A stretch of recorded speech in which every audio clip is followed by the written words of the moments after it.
Bismillahirrahmanirrahim. Assalamualaikum warahmatullahi wabarakatuh. Halo, apa kabar? Kembali lagi sama saya Roza di materi Matematika Ekonomi. Saya harap video-video saya bermanfaat bagi kita semua ya. Nah, sebelum menyaksikan video saya, jangan lupa di klik lonceng, klik like, komen, dan di share ya.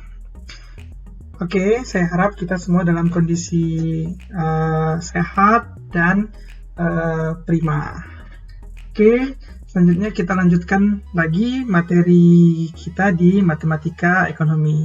Nah, sekarang kita akan membahas tentang aplikasi fungsi nonlinier dalam ekonomi. Nah, pembahasan ini nanti akan saya bagi ke beberapa video. Nah, subbahasan yang pertama kita akan membahas tentang aplikasinya di dalam fungsi permintaan, fungsi penawaran, dan keseimbangan pasar. Nah, yang pertama fungsi permintaan. Sama seperti di dalam fungsi linier, di dalam fungsi non-linier juga fungsi permintaan juga ada dalam bentuk fungsi non-liniernya. Ya. Nah, yang pertama ada fungsi kuadrat. Bentuk umum fungsi permintaan kuadrat P sama dengan FQ adalah P sama dengan C tambah BQ dikurang AQ kuadrat, di mana P adalah harga produk, Q adalah jumlah produk yang diminta. A, B, dan C adalah konstanta dan A tidak boleh lebih kecil dari 0.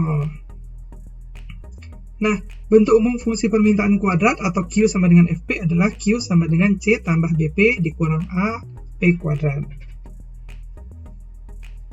Fungsi penawaran. Fungsi penawaran. Bentuk umum fungsi penawaran kuadrat adalah P sama dengan FQ, di mana P sama dengan C tambah BQ tambah AQ kuadrat, di mana P sama dengan harga produk, Q adalah jumlah produk yang ditawarkan, A, B, C adalah konstanta, dan A harus lebih besar dari 0.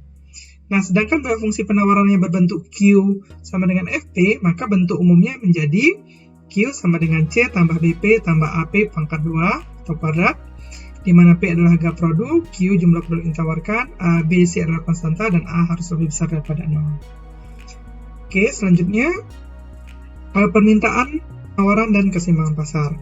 Selain berbentuk fungsi linier, permintaan dan penawaran dapat pula berbentuk fungsi non-linier, seperti yang dijelaskan di atas. Nah, fungsi permintaan dan fungsi penawaran yang kuadrat dapat berupa potongan lingkaran, potongan elips, potongan hiperbola, maupun potongan parabola.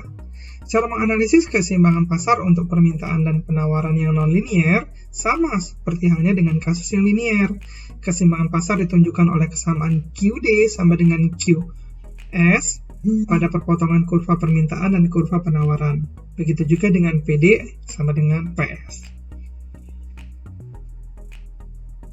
Oke, berikut gambarnya ya. Kalau misalnya ini potongan parabola ya, QD sama dengan QS ya. QD jumlah permintaannya, QS jumlah penawaran, E adalah titik keseimbangan, PE adalah harga keseimbangan, dan QE adalah jumlah keseimbangan.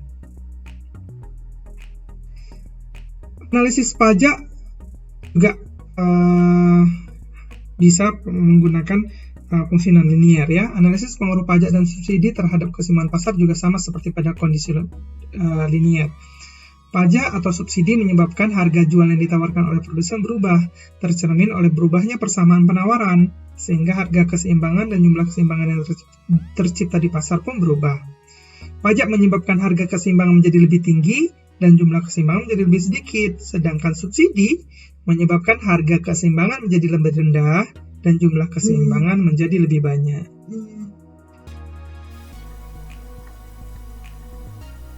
Oke, selanjutnya contoh ya, contoh soalnya. Jika fungsi permintaan akan suatu barang ditunjukkan oleh persamaan QD sama dengan 19 kurang P kuadrat, sedangkan fungsi penawarannya adalah QS sama dengan min 8 tambah 2P kuadrat, berapakah harga dan jumlah keseimbangan yang tercipta di pasar? Nah, kita coba jawab. Keseimbangan pasar itu tetap rumusnya QD sama dengan QS atau PD sama dengan PS ya. Nah, di sini QD sama dengan QS. QD-nya 19 kurang P kuadrat dan QS-nya min 8 tambah 2P kuadrat. Maka kita selesaikan, jadi kita dapatkan hasilnya P kuadrat sama dengan 9, P sama dengan positif dan negatif 3. Ya, maka kita ambil nilai yang positif, karena nilai yang negatif itu nilai irasional untuk harga ya. Nah, Kemudian kita masukkan nilai harga yang 3 ini ke dalam salah satu fungsi QD atau QS. Nah, ini kita masukin ke fungsi QD sama dengan 19 kurang P kuadrat. 19 kurang 3 kuadrat sama dengan 19 kurang 9 sama dengan 10. Jadi QE-nya 10. Jadi harga dan jumlah keseimbangan pasar adalah 10,3. Untuk kuantitasnya 10, harganya adalah 3. Itu adalah keseimbangan pasarnya. Nah, selanjutnya, jika dikenakan pajak, jika misalnya terhadap barang yang bersangkutan dikenakan pajak spesifik sebesar Rp1 per unit, maka persamaan penawarannya sesudah pengenaan pajak menjadi, kita rubah persamaan penawarannya ya, menjadi QST sama dengan negatif 8 tambah 2P kurang 1 kuadrat. Nah, P kurang 1 kuadrat sama dengan P kurang 1 kali P kurang 1 ya. Dapat hasilnya P kuadrat kurang 2P tambah 1. Nah, negatif 8 tambah 2 kali P kuadrat kurang 2P tambah 1. Kita selesaikan menjadi negatif 6 dikurang 4P tambah 2P kuadrat. Jadi keseimbangan persamaan penawarannya setelah pajak menjadi negatif 6 kurang 4P tambah 2P kuadrat. Nah, kemudian keseimbangan pasar yang setelah pajaknya bagaimana? Nah, QD sama dengan QST. QD-nya tadi 19 kurang P kuadrat. Nah, QST-nya menjadi negatif 6 kurang 4P tambah 2P kuadrat. Ya. Maka kita selesaikan 3P kuadrat kurang 4P kurang 25 sama dengan 0. Nah, kemudian kita cari nilai P1 dan P2. Karena di sini tidak bisa kita lakukan dengan faktorisasi, maka kita mencari P1 dan P2-nya dengan rumus ABC. Masih ingat rumus ABC kan? Rumus ABC itu X sama dengan min B tambah kurang akar B kuadrat kurang 4AC per 2A. Sekali lagi, min B lebih kurang akar dari B kuadrat kurang 4AC dibagi 2A. Oke. Nah, dengan rumus ABC diperolehlah P1-nya 3,63 dan P2-nya negatif 2,3. P2 tidak dipakai karena harganya negatif dan irasional. Nah, kita masukkan yang P 3,63 yang positif dan ke dalam persamaan QD atau QST-nya. Maka diperoleh Q-nya 5,82. Jadi, setelah pajak keseimbangannya menjadi P-nya 3,63 dan Q-nya 5,82. Ya. Harga keseimbangannya 3,63 dan kuantitas keseimbangannya 5,82.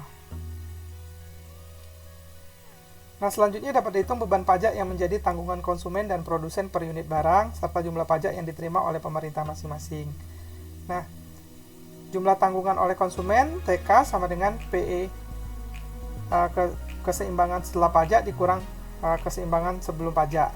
Keseimbangan setelah pajak 3,63 dikurang 3 sama dengan 0,63. Kemudian tanggungan oleh produsen jumlah pajak dikurang jumlah pajak yang ditanggung oleh konsumen ya.